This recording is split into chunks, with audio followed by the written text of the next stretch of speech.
actually had additional ones in the sideboard. So it makes me wonder if Joe has actually worked with the person who built that deck originally, and it has a very, very similar deck list here.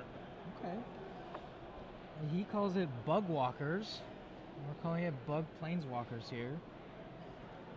It's a 3-color control deck, lots of Planeswalkers, and those 3 Mutilates. That is still what gets me. Like, in terms of his swamps, he's got 4 Watery Graves and 4 Overgrown Tombs. That's all he's got for swamps. He's got 8 swamps. The name of the gentleman his name is Jake Taft. Jake Taft made top 8 in Baltimore with a strategy very, very similar to this. Ended up in 5th place, and the deck lists are very close identical. I knew I had seen this somewhere. The covers just begin to run together a little bit after you do so many shows. But yeah, this is a deck where, again, he has 9 Planeswalkers in his main deck. Jake also had those Mutilates. So it looks like Joe Jones, who is 3-0, by the way, was a fan of that strategy then, and is a fan of that strategy now, as he's 3-0 this weekend. Both players taking a mulligan down to 6, but for once it is, as we said, someone else that is not Caleb with the brew. Caleb is playing the straightforward deck here. We don't see that very often. Well, maybe there's something here. Is it just a straight-up Jund deck? I mean, you look at the spells here. Again, his creatures are 4 Thraktos, 4 Huntmaster, and 3 Olivia Voldaren. You've got 1 Rakdos Keyrune, 1 Dreadbore, 2 Liliana, 2 Garruk, Primal Hunter. He's got his 4 Farseeks, of course, 2 Tragic Slip, 2 Mizzium Mortars, 2 Bonfire the Damned, 2 Abrupt Decay, 2 Putrefy, a Rakdos Return, a Ground Seal, and a Sever the Bloodline. So, I mean, this is about as straightforward as you can really get. You know, the only thing that really kind of jumps out at you here is, you know, he's got a Sever the Bloodline where some people are sideboarding that instead of main decking it. So, there's your drastic change. So here we go. Both players leading off with Shocklands coming into play tapped. Nothing unexpected there, but we'll see who gets the first Farseek, and it is Joe. So with those Mutilates, almost every single Farseek is going to get something with a swamp component in it. Yeah. You have to. I think he almost has to do that. Caleb's going to play a Blood Crypt if has to turn back. He doesn't have a Farseek, so we'll see if Joe has like a turn 3 Planeswalker to play, because he has Jace, Architect of Thought, and he has Garruk Relentless. Doesn't look like he has either, though. No, just going with another Overgrown Tomb tapped, which is good for Caleb, because he needs to get up to those Jund 4-drops. And the one thing that Jund actually does have some difficulty with is Planeswalkers. And if Joe's able to actually establish some of them, you know, be it a Jace Architect of Thought, a Tameo, a Garruk Primal Hunter, then Caleb's in a lot of trouble. But, you know, he has 9 in his main deck and has not drawn 1 yet. And oddly enough, Caleb is going to have the first relevant play of the game in Huntmaster of the Fells. Yeah, because Caleb's Jund deck is not playing either of the haste creatures, Falcon Wrath or Thundermaw Hellkite, so he has no way to interact with a Planeswalker that gets out first. But now, Caleb establishes his board presence. He has a Huntmaster of the Fells and a 2/2 Wolf token that is, I don't know what the art is on that token, what's going on, but it is a wolf. Yeah, Huntmaster. It's been doctored up a little bit. It's actually pretty cool. Huntmaster gets warped. Finally a Planeswalker. All right. And it's a good one to have on a board with only 1 creature here. It took Jones a little bit to finally draw a Planeswalker, but he does have one now in Sandals Tameo. with socks.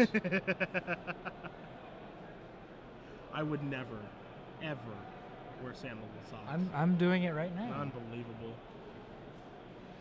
Look, it's a Japanese thing, okay? I believe you. I believe you. Oh, but chooses to tap the land down. He's going to let Tameo absorb 2 damage from the wolf. See if Caleb can finish it off. I'd be surprised if he can, but I think we're going to see. All right, so here's Olivia. Looks like he's reaching towards. Yeah. That might be a good one to tap. Always is. Tap that down. We see that Joe Jones has an Abrupt Decay, so he can take care of that wolf token at will. Ooh, he drew. Thinks once. He drew a Mutilate off of that, but it can only be for 2 right now, which is one of the things that is a little worrisome with this deck. Is, you know, it is a 3-color deck with Mutilate, but you know, he has black sources that aren't swamps, because you see Drowned Catacomb in play. So his Mutilate right now, Ricky, can only be for 2. Taps down Olivia Voldaren with the Tameos +1. He's got the Abrupt Decay, so Joe is still in a good position here with his Planeswalker on the board. Caleb needs to find more pressure. And there we go. Attack the Planeswalker? No, I'll Abrupt Decay it. Makes you wonder, as Caleb played at Kessig Wolf Run that turn, it makes you wonder if Caleb was willing to move in on the Kessig Wolf Run to try to kill it. Maybe Jones pulled the trigger a little bit too early on that Abrupt Decay. Could have maybe induced Caleb into Wolf Running. Maybe, but with a Huntmaster in his hand, I think Caleb has to want to get that on the board to establish more pressure. And here we go. A Mutilate for 2 would be good enough to take down the ground creatures, and he can keep the Olivia tapped down. We'll see if he wants to do that. No, he's just going to think twice. Keep looking.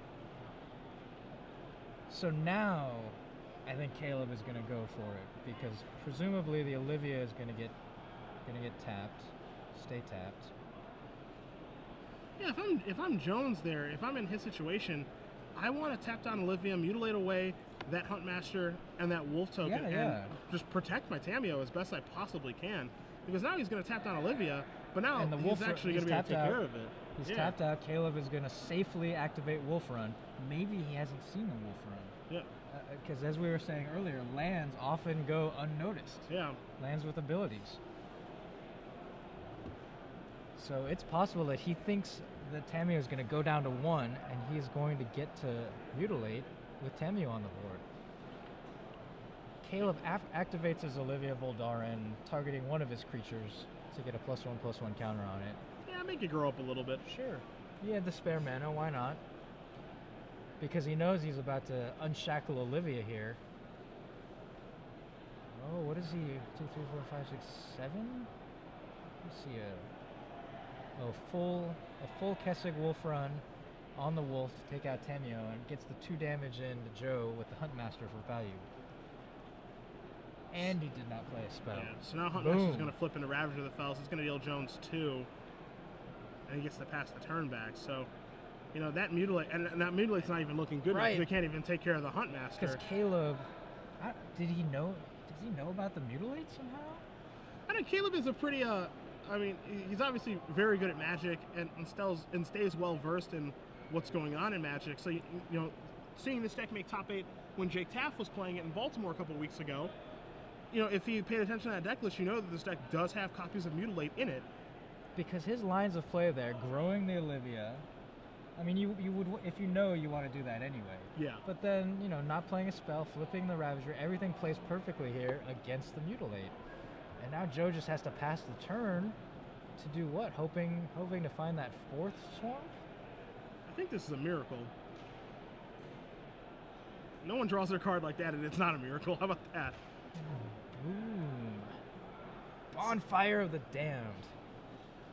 So this is going to be for 6, 7, 8, 9, 10, 11, 12, 13, 14. This is a lethal turn. If Jones has nothing, this is lethal. Bonfire for 6, and then this is the rest of the damage. Joe's got something. No? He's thinking of how to tap his lands. What's he gonna do? Warped Physique. Take down the Wolf token. Take down the Wolf. Okay. Okay. I mean, he's in a position now where he has to draw. Oh, okay. This is actually a really good turn. So Snapcaster Mage now comes back. It's gonna allow Abrupt Decay to get flashback. He's gonna take care of the Huntmaster of the Fells, or the Ravager of the Fells. Excuse me. That actually costs 0 mana when it's flipped. So Abrupt Decay can actually take that down. And so Jones is actually doing okay here. You know, he does have a Mutilate in his hand that he cannot actually use to take care of Olivia yet, unless he draws a black source. He needs to this turn. Because every turn Olivia lives, you know, if you commit creatures to the board, she's just going to grow. Yeah. Like, she's going to eat the Snapcaster Mage, grow to a 5/5, and you just can't keep up playing swamps. So a Farseek or a card draw. Okay, so Garrick. So he can fight and mutilate here? Yeah, I mean, he would have to use all of his resources to get this off the table, but Oh, okay, I actually like this a lot. So what he's going to do is he's going to attack. He's going to cast Mutilate to shrink Olivia. It's going to go down to a 1/1, and then he fights it with Garrick. Will live. Yeah, so it'll flip into Garrick the Veil Curse. I actually like this a lot. Okay. Sure, because the sequencing is very important there. Otherwise, if Garrick had fought first, which is something people might naturally do out of habit. So now it's Garrick the Veil Curse, and actually now can start pumping out the Death Touch Wolves, and it actually gives Joe something to actually do. He has one thing left. So this is actually a really good play by him. So now he actually still has a resource and isn't playing off the top of his deck yet. That's going to make things very irrelevant now, as Bonfire of the Damned off the top from Caleb is going to win him the game. So, and Joe with a good-natured laugh. I like that. You can't be too frustrated with Bonfire. That's just the way that card is, and you have to live and die by that card. You do, and I choose to live by it, because it's one of my favorite cards. I would die by it, yeah, but Caleb I would doing die the with same. a smile on my face. So Caleb Durward is going to win game 1 off of the back of back-to-back Miracled Bonfire of the Damned. We're going to look at the sideboards. We'll go to Joe Jones's first. Ricky, you have that in front of you. I do. What's he got, my friend? He's got 2 Gaze of Granite, 2 Cremate, 2 Jace Memory Adepts, 2 more Jace Memory Adepts, 1 additional Garrick Relentless, 1 Pithing Needle, 4 Deathrite Shamans, and 3 Vampire Nighthawks. So nothing super great here. You know, Needle is a consideration as a one of. Bring it in. Locks down Olivia. Locks down Kessig Wolfrun. Yeah. I was gonna say there's definitely some good targets. It's this card that doesn't have an effect on the board, which is a little bit frustrating, but it actually does have an effect on the game. You know, depending on when you're actually able to draw it and play it. Vampire Nighthawks, just bring them in for more defense. What do you think? It can't hurt. It's weird because I really don't like the Mutilates in this matchup. Like, yes, it'll take care of Hunt Naturally Falls in the Wolf token. It does a very poor job of taking care of Thragtusk, of course, and I think that Olivia can actually just outrun it. You know, you can actually just make your Olivia bigger than it a lot of the time. As we just saw in the last game, he had to actually mutilate and then use Garrick Relentless to fight it to take care of Olivia. So that's basically 2 cards used to take care of 1, which is something you never want to be doing in Magic. It's card disadvantage, of course. Okay, so what's Caleb going to do? I think those are Caleb's options, or excuse me, those are Joe's options. Taking a look at Caleb's very briefly, he has an additional Rakdos Return. He has another Garrick Primal Hunter. I think both of those are very easy inclusions. He can chop some of this removal. 4 copies of Pillar of Flame, not for this matchup, more for Voice of Resurgence decks, 2 Slaughter Games, 2 Appetite for Brains, 2 Duress, 1 Barter and Blood, 2 Ground Seals. I think Appetite for Brains and Duress are going to come in. The discard package, yeah. Yeah, I love those. I'm not in love with Slaughter Games, and the only reason for that is even though Caleb may be familiar with the deck list, if he is familiar with it, as we think he is, then he knows that the numbers here from Joe Jones are very spread across. Yes. And, you know, again, he might be thinking, I need to name a card like Aetherling, but there's only one of those in Joe Jones's entire 75. Yeah. So naming a card with Slaughter Games here is very, very difficult to do, and for it to be relevant at the time that you do cast it. So I don't think those are going to come in. Again, I think we're going to see those discard spells, as you said, Appetite for Brains and Duress, and I think we're going to see the Rakdos Return because it's going to make a discard, and it can shoot down a Planeswalker. Yeah. And then Garrick Primal Hunter, you know, you're in this Planeswalker control matchup. Whoever resolves that first is probably just going to win. So I like that coming in as well. So going into round 4, we have some other people of note. Todd Anderson and Jeff Hooglin are both 3-0 going into this round. Yes. And then we have Adam Prozac at 2-1. Oh no, I'm sorry. So it's Chris Anderson. Oh yeah. Oh. Okay, gotcha. Todd Anderson is 2-1, and then Adam Prozac is also 2-1. So we may see any or all of them later on. Also, Ben Weinberg, Justin Uppel, and 10K champion Lauren Nolan. We're also 2-1 going into this round. We know that Lauren Nolan is playing this weekend. He's playing Junk Aristocrats. Chris Anderson is playing a Bant deck. Justin Uppel playing Junk Reanimator. Ben Weinberg playing Naya Blitz. Todd Anderson playing Junk Aristocrats. Jeff Hooglin playing that 5-color concoction. Yeah, Jeff Hooglin on quite the brew.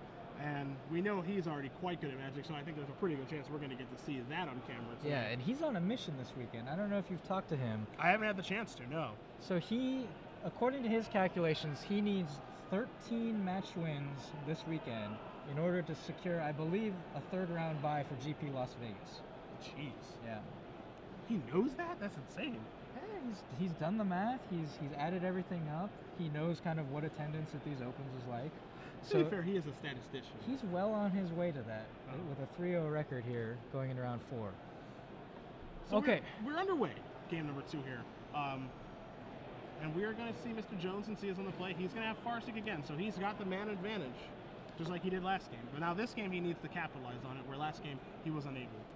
Yeah, and he's got the 2 swamps now.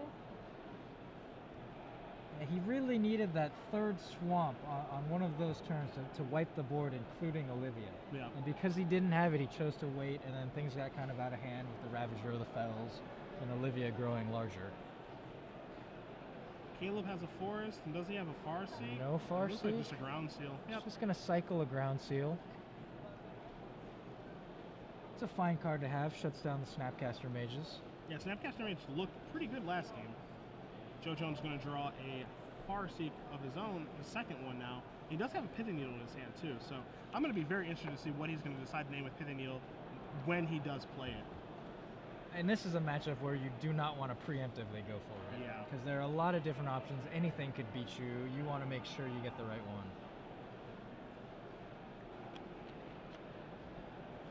Certainly last game, if he had put it on Kessig Wolf Run, it would have been useful. All right, he is going to preemptively play Pithing Needle. Okay. Well, I was wrong. Let's see what he's afraid of here. What is he most afraid of? What fear lurks in the heart of Joe Jones? We're going to have a name for you guys in just a moment. As Caleb is going to play a Rakdos Key Rune. I doubt he yeah, he did not. I got a feeling he did not name that one. He's going to name, he named Olivia Voldarian. So okay. Certainly a good name. Probably the most frequent of his options in Caleb's deck. Yeah. And now Joe's on the plan of thinking once, thinking twice. Going to cycle through his deck looking for one of his Planeswalkers. His deck's called Bug Planeswalkers. He's got to get those down. I actually think, and this is pretty ironic, that Caleb is going to beat him to the punch as far as the Planeswalker is concerned. Yep. Caleb has 2 Garrett Primal Hunters, a 3rd in his sideboard, so that's 3, and then 2 Liliana Veils in the deck. So Caleb has 5, where Joe has access to 12. And Caleb is beating him to the Planeswalker punch. And I feel like he should have waited on that needle here. Yeah. Like, if he had waited, Caleb would have gotten himself a beast. Is that the new beast? That is the turtle. The turtle. That's the noise the turtles make. Okay. I don't know if you knew that. No, I did not. Every animal makes the noise moo to me. So, moo. But here we are. Joe could have had that needle. He could have saved that needle. Caleb would have gotten a beast out of the deal, but then locked down Garruk Primal Hunter with Pithing Needle.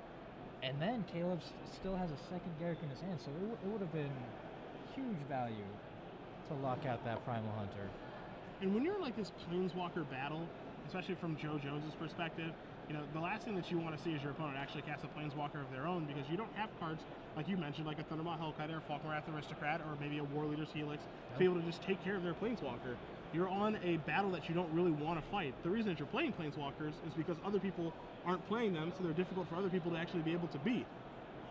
But that's not the kind of game that Joe's deck is allowing him to play. He can't actually deal with other Planeswalkers very well, and now he has to do something as trite as Warp Physiquing a Beast token. Yeah, and there's Thragtusk. So Caleb's just gonna draw a bunch of cards here.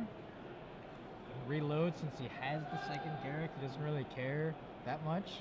Yep. Yeah, that's what he's gonna try to do. At the very least, he's gonna draw 5. At the least, he's gonna draw 3, but he's gonna get 5. There's a land, and he might have to discard 1 card here in his cleanup step. Discard a land, right? Or he discards discard 2. 2. Farseek. Farseek and a mystery card. I think the other card he discarded is a ground seal. Yeah, Bug Planeswalkers, piloted by Joe Jones, being out Planeswalkered right now, and that is not a comfortable position to be in. It's like the back seat of a Volkswagen. Yeah. So now here's Gaze of Granite.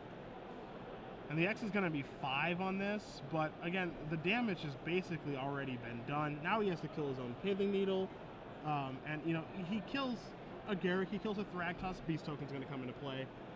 Assuming was that, huge card advantage, and assuming it's that not Caleb enough. remembers, which I don't think he actually remembered Oh wow. his beast token. But that's huge card advantage. But Oh. yeah, good guy. I think Joe reminded him that he didn't get his beast token. So Yeah, it's also possible that Caleb made some kind of verbal Yeah. nod to the token and just didn't get it yet. and now Caleb is going to cast Rakdos Return, takes care of a Mutilate and a Snapcaster Mage. And now the beast is going to come across for 3. So now Caleb is in the driver's seat with a million cards in his hand. Joe just has 8 lands, no cards. He needs to draw a running back-to-back-to-back Planeswalkers to be able to get back in this game. And you see him twirling that card right now. Needs to start off with like a Tameo here, maybe. Garrick of his own. But he's got nothing. He's got 1 card in hand. Caleb's going to come across for 3 more with the beast token. You see his hand. He's got a Dreadbore, a Hunt Match that Fells, a Farseek, a Putrefy. His hand Everything. is stocked. Everything you could ever want. Yep. He's going to play. Liliana of the Veil. Yeah, he's going to play again another Planeswalker against the Planeswalker deck in Liliana of the Veil. So many Planeswalkers. Discards a Mizium Mortars. Going to cast a Farseek. So yeah, now he's attacking from 2 angles of attack. He's going to attack Joe's hand and threaten the Liliana of the Veil ultimate, or he's just going to keep coming across with that turtle, making Joe have to deal with 2 different things with 1 draw step each turn to be able to do it. Now Liliana is not the scariest Planeswalker right now for Joe because his hand's already empty. I mean, he doesn't want it to get to 6, but at least it's not pumping out more creatures. So he's got some time here. But not much time now, I think. Well, it looks like Caleb, he had the option between Farseek or Garrick, and he chooses Garrick. So again, this is Caleb's 3rd Planeswalker of the match against the 12 Planeswalker deck that has only cast 1. How many is Caleb playing? Did he transform into more of a Planeswalker deck? Again, Caleb has 2 Garrick Primal Hunters in his main deck and 1 in his sideboard, so you can believe that he boarded in the 3rd one. So he has 3, and 2 Liliana Veil. So he has access to 5. But again, he just has less Planeswalkers, and Joe's not able to draw any, and Joe's actually just going to concede the match. So Caleb Durward is going to win this match 2-0 over Joe Jones and his Bug Planeswalkers deck. Yeah, call it Jund Planeswalkers now. You just out Planeswalkered the Planeswalker deck. So Caleb is going to move on to 4-0. Congratulations to him with his Jund deck, again, which is very, very stock. Something that we don't often see Caleb do is play a known commodity of a deck. He is always brewing, he's always trying new things, and now here you see him just playing something very stock, very boring and unoriginal, for lack of better terms, but a deck that obviously gets the job done, as it has been over the past couple of months. And Caleb is off to another fantastic start this weekend. Again, he top 16 last weekend when we were in St. Louis with John. Yeah. With, I believe, almost card for card the exact same build. And he's off to another fantastic start again this weekend, which makes you kind of beg the question, which is, why aren't more people playing John? I mean, you said months. Jun's been around for years. Just has a different 4-drop every time. Yeah. Going all the way back to Bloodbraid Elf when the deck first started out. And it just seems to be goes through the motions and finds a new 4-drop to play. Finds more acceleration. Still always just rocking and roll with removal and discard and awesome efficient threats and good mana. And that's just what it's been doing over the years, and that's what it's doing again right now. And Caleb, again, I watched him play during round 1. He had a decisive victory there against the blue-white-red control deck. You watch him play right now. He had a decisive victory here. Again, for people who don't know a ton about Caleb Durward, you do see the Channel Fireball shirt on there. He does write for that website. He also has, some Grand Prix top 8s. He has 2 Legacy Grand Prix top 8s. He also has a limited one. Has received multiple sponsors invites to Pro Tours. He's played on a handful of Pro Tours. This is a very accomplished player who says that Liliana of the Veil is his favorite Magic card. Wow. Which is a bold claim. Yes, you don't hear that one very often. I think a lot